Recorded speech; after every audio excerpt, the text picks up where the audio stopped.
यानी एक तरफ राहुल गांधी प्रियंका वाड्रा हैं जो देश की लोकतांत्रिक व्यवस्थाओं में सवाल खड़े कर रही हैं, पब्लिक का विश्वास हिलाने का प्रयास कर रही हैं, और दूसरी तरफ नरेंद्र मोदी हैं जो बता रहे हैं कि भाई चुनाव आयोग का जो काम है वो ढंग से कर रहा है तो उसकी तारीफ होनी चाहिए। क्योंकि मोदी का फंडा क्लियर है, चुनाव जीतो या हारो, वो दूसरों पे दोष नहीं डालते। वो राहुल गांधी की तरह कभी ईवीएम, कभी चुनाव आयोग, कभी वोटर लिस्ट का रोना नहीं रोते हैं। राहुल गांधी कह रहे थे कि हरियाणा में सारे एग्जिट पोल कह रहे थे कांग्रेस की सरकार बननी चाहिए, नहीं बनी इसलिए चुनाव चोरी हुआ है। आपने नरेंद्र मोदी को कहते सुना कि सारे एग्जिट पोल कह रहे थे कि 2024 के लोकसभा इलेक्शन में मेरी 300 प्लस सीट आ रही है, मेरी 240 आई है, कुछ तो गड़बड़ी हुई है। एक लफ्ज आपने नरेंद्र मोदी को कहते सुना? सिर झुका के स्वीकार किया जो जनादेश आया और सिर झुका के काम में लग गए। और दूसरी तरफ राहुल गांधी है, हर चुनाव में वही माहौल बनाते रहते हैं कि ईवीएम खराब, वोटर लिस्ट गड़बड़, इलेक्शन कमीशन खराब। राहुल गांधी जीते तो सब हीरो। 99 सीट पे पूरा पब्लिक इनकी माहौल बना दी कि अरे राहुल गांधी 99 ले आए बॉस। तब तो इनका ईवीएम गड़बड़ नहीं था। कोई राहुल गांधी पर उंगली ना उठा पाए, इसलिए राहुल गांधी ने वोट चोरी का नाम ले लेकर पूरा कंफ्यूजन फैला रखा है। भाई ये बोल के चल देते हैं, दुनिया रायता समेटती रहती है। कभी कह रहे हैं कि हरियाणा की तरह बिहार में वोट चोरी हो रही है, कभी कह रहे हैं कि बिहार में वोट चोरी की कोशिश हो रही है, कभी कह रहे हैं कि बिहार में वोटिंग के दिन जो वीडियो आए वो वोट चोरी की कड़ी को और मजबूत कर रहे हैं, कभी कह रहे हैं कि बिहार में वोट चोरी नहीं होगी क्योंकि बिहार की जनता वोट चोरी होने नहीं देगी। अरे बॉस, आदमी का आधा बाल गिर जाएगा सिर का इनका बात सुन सुन के, तनाव में कि वोट चोरी हो रही है कि नहीं हो रही है, क्या करना है बॉस। चित भी इनकी, पट भी इनकी, सिक्का भी इनका, सिक्का बनाने वाली फैक्ट्री भी इन्हीं की। अब अगर राहुल गांधी बिहार चुनाव हार जाएंगे तो चुनाव आयोग पे दोष मढ़ देंगे कि देखो मैं तो बोल ही रहा था। जीत जाएंगे तो कहेंगे देखो मैंने पहले ही कहा था कि वोट चोरी होने नहीं देगी पब्लिक। राहुल गांधी कैसे अभी से हार और जीत दोनों के लिए बहानों की भूमिका बना रहे हैं, सुनिए एक बार। और अब ये बिहार में यही काम करने की कोशिश कर रहे हैं। मैं आपको गारंटी देता हूं कि जो इन्होंने हरियाणा में किया ये वो बिहार में करने की कोशिश करेंगे। बिहार में फर्जी वोटर लिस्ट आएगी, बिहार में बीजेपी के लोग 2, 3, 4 बार वोट डालने की कोशिश करेंगे, बिहार में गलत फोटो का प्रयोग होगा, मगर इन लोगों को बिहार की जनता के बारे में कुछ नहीं मालूम, क्योंकि बिहार की जनता पोलिंग बूथ में खड़े होकर वोट चोरी को रोकेगी। एक तरफ कह रहे हैं कि कोशिश करेंगे, दूसरी तरफ कह रहे हैं कि पब्लिक ये होने नहीं देगी। क्या मानना है समझ में नहीं आ रहा बॉस। राहुल गांधी के कंफ्यूजन का लेवल देखिए। राहुल गांधी एक तरह से ये माहौल बना रहे हैं कि बीजेपी हर राज्य में वोट चोरी कर रही और नरेंद्र मोदी वोट चोरी करके प्रधानमंत्री बने। दूसरी तरफ आज राहुल गांधी ने दावा यह भी कर दिया कि बहुत जल्दी नरेंद्र मोदी की सरकार गिरने वाली है और इंडी गठबंधन की सरकार बनने वाली है। अगर नरेंद्र मोदी वोट चोरी करके चुनाव जीत रहे हैं तो फिर राहुल गांधी कैसे इंडी गठबंधन की सरकार बना लेंगे। दूसरी बात, जब हरियाणा के सीएम कहते हैं कि सारी व्यवस्था है तो राहुल गांधी उसे चुनाव धांधली से जोड़ देते हैं। जब खुद इसने इतने कॉन्फिडेंस से कह रहे हैं कि बहुत जल्द केंद्र में उनकी सरकार बनने वाली है, तो लोग नहीं पूछेंगे कि राहुल गांधी के पास कौन सी व्यवस्था है जो कह रहे हैं कि सरकार बनने वाली है मिड टर्म।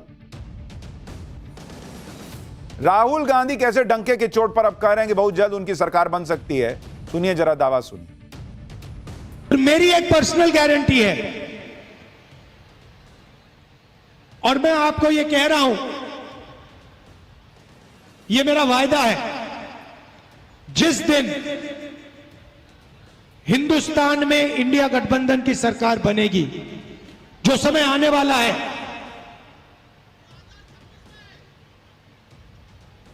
जो आने वाला है और बहुत जल्दी आ सकता है,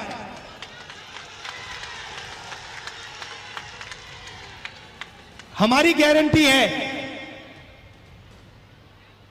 कि दुनिया की सबसे बेहतरीन यूनिवर्सिटी, नालंदा यूनिवर्सिटी जैसी यूनिवर्सिटी हम बिहार में खोलेंगे। कभी कभी तो लगता है राहुल गांधी सुबह सुबह उठकर वो रॉक पेपर सीजर खेलते हैं। रॉक पेपर सीजर, वोट चोरी हो गई है, रॉक पेपर सीजर, आज कोशिश हो रही है रॉक पेपर सीजर हमारी सरकार बनने जा रही है। अरे बॉस मन बनाइए। और मैं आपको बताता हूं ये सब क्यों कर रहे हैं सीरियस नोट पर। एक तो कि इनसे कोई ना पूछे कि आप काहे हरा रहे हैं, अरे वो सब चोरी हो रहा है बताए ना तुमको। और दूसरा कि निराशा का जो भाव कार्यकर्ता में आ गया है कि अब तो कुछ होना नहीं है, तो उसको पंप भी तो रखना है कि अरे अभी गिरेगी सरकार, यार क्या बात कर रहे हो, अभी आ रहे हम सरकार में। वोट चोरी पर राहुल गांधी खुलासे तो कर रहे हैं, लेकिन उनके खुलासे ना सियासी भूकंप ला पा रहे, ना जनता लोड ले रही। और जनता विश्वास करे भी तो कैसे? राहुल गांधी खुलासा करते हैं, उधर फैक्ट चेक में उनके दावे गलत साबित हो जाते हैं। हरियाणा को लेकर भी राहुल गांधी ने जो खुलासा किया, बिहार के चुनाव में उसकी कोई हलचल ही नहीं दिख रही। और शायद इसी बौखलाहट में राहुल गांधी अब नई थ्योरी ले आए। राहुल गांधी ने वोट चोरी को अंबानी अडानी से जोड़ दिया भाई, क्योंकि अभी तक उनको लगा कि मसाला नहीं लग रहा है, तो वोट चोरी में भी मिर्च मसाला लगाने के लिए उन्होंने अंबानी अडानी से वोट चोरी जोड़ दिया भाई। Next level. सुनिए जरा। सवाल उठता है ये चोरी क्यों करते हैं? ये चोरी अदानी और अंबानी की मदद करने के लिए, अरबपतियों की मदद करने के लिए, आपकी जमीन अदानी अंबानी जैसे लोगों को देने के लिए, आपके अस्पताल, आपकी यूनिवर्सिटीज, आपकी कॉलेजेस प्राइवेटाइज करने के लिए ये वोट चोरी की जाती है। राहुल गांधी में एक हुनर तो है बॉस, वो घुमा फिर के फिरा के हर चीज अंबानी अडानी से जोड़ने वाला लेख लिख देते हैं। मुद्दा कोई भी हो, राहुल गांधी उसमें अंबानी अडानी को खींच के ले ही आते हैं। जबकि राहुल गांधी का यह नैरेटिव इतना घिस पिट गया है कि क्या ही बोला जाए। आपको याद नहीं है 2019 में यही राहुल गांधी राफेल डील को लेकर कितना हंगामा काटे थे कि पीएम मोदी ने राफेल की डील ही की है अनिल अंबानी को फायदा पहुंचाने के लिए, यही आरोप लगाए थे ना। तब राहुल गांधी ने पूरा माहौल बना दिया था कि पीएम मोदी ने अपने उद्योगपति दोस्त अनिल अंबानी को फायदा पहुंचाया है राफेल डील में। लेकिन आप देखिए कि आज की डेट में उन्हीं अनिल अंबानी पर ईडी ताबड़तोड़ एक्शन ले रही है। ईडी अनिल अंबानी के बंगले समेत उनकी कंपनियों से जुड़ी 7500 करोड़ की संपत्ति जब्त कर चुकी है। बैंक लोन फ्रॉड से जुड़े मनी लॉन्ड्रिंग के केस में ईडी ने 14 नवंबर को अनिल अंबानी को पेश होने को कहा है। इसके अलावा मोदी सरकार के कॉर्पोरेट मामलों के मंत्रालय ने अनिल अंबानी की कंपनियों के खिलाफ जांच शुरू कर दी है। आप सोचिए बॉस, ये राजनीति चल रही है, तमाशा चल रहा है कि राफेल के मामले में भी आपने बोल दिया कि मोदी जो है वो अंबानी के लिए कर रहे हैं। अगर अंबानी दोस्त थे और उनके लिए राफेल की डील की थी तो आज अंबानी पे छापे कैसे पड़ रहे हैं? सोचिए अगर वो राफेल इसी तमाशे की भेंट चढ़ गया होता, सुप्रीम कोर्ट से क्लीन चिट ना मिली होती, तो इन्होंने तो एकदम क्लियर कर दिया था कि नहीं घोटाला हुआ है। और आज जब पाकिस्तान से भिड़ने की नौबत आई तो वही राफेल काम आया। जब गलवान हुआ तो वही राफेल चीन के बॉर्डर पे खड़ा रहा, तो चीन जो है वो पीछे हटा रहा।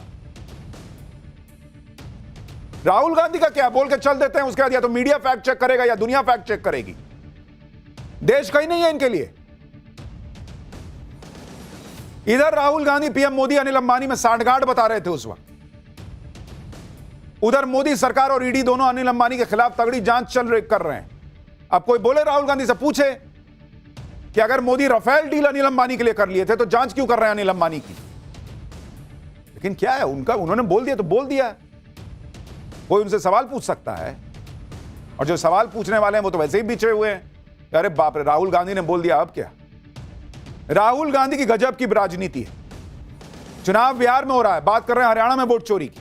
चुनाव बिहार के मुद्दों पर है, वहां भी अंबानी अडानी कर रहे हैं। और आज तो अलग लेवल का गजब कर दिए। राहुल गांधी अडानी के बेटे की बात करने लगे, अंबानी की बेटी की बात करने लगे, अमित शाह के बेटे जय शाह की भी बात करने लगे। राहुल गांधी ने कहा कि जय शाह को बैट पकड़ना नहीं आता, लेकिन क्रिकेट के चीफ बन गए। सुनिए जरा राहुल गांधी को। देश में आजकल बस 50-60 लोग सपना देख सकते हैं। अंबानी के बेटे हो, अदानी के बेटे हो, अमित शाह के बेटे हो, जो सपने देखने देख लो। अमित शाह के बेटे को क्रिकेट बैट पकड़ना नहीं आता।